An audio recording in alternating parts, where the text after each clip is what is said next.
Hello, bonjour, guten tag, tanse. Joel Pedersen, Nisigasun, Saskatoon, Saskatchewan, Canada, Oche. My name is Joel Pedersen.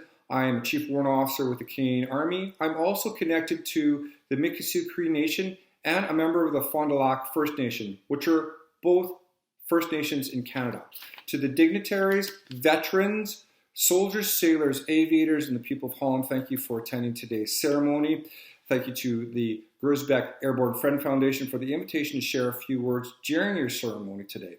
Today is the 76th anniversary of the Operation Veritable from the Second World War and is also acknowledging the Indigenous soldiers that fought during World War II and the liberation of Holland. I am sincerely honored to be a part of your ceremony today, and in particular during the COVID-19 world pandemic. Thank you to the country of Holland for your commitment in remembering and honoring the sacrifices of the Canadian soldiers who, along with other countries and the underground resistance from Holland, helped to free and liberate Holland from the Second World War.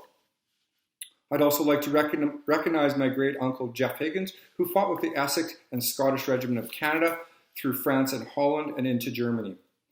He didn't talk much of the war to me, however, I've always been very proud of his service during the war and that in liberating Holland. He was wounded in Germany and returned to Canada after the war. Like many of his comrades, they went on to live their lives. However, many of them had scars, both physical and mental. Canadian soldiers who volunteered from the First Nations did so for many reasons.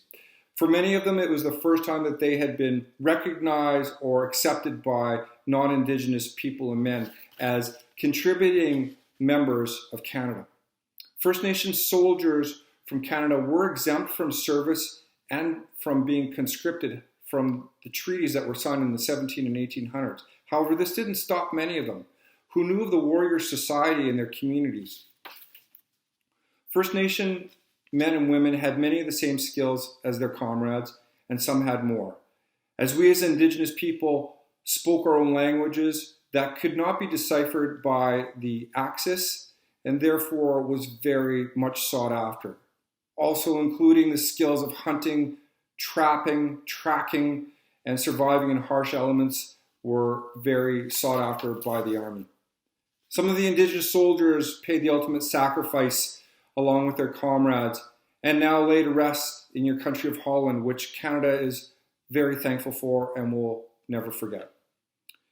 It was their collective effort, regardless of their ethnicity, spirituality, religious or personal views, that they as soldiers fought and shared together to help free and liberate the world. I'm thankful and grateful for the sacrifices of the Indigenous and non-Indigenous soldiers who have come before me, allowing me the opportunity to serve during a different time, much different than 1944 or 1945 and the liberation of Holland. Miigwech, Marcy Cho, thank you to all who have spent today in remembering and honoring the survivors and the fallen from World War II.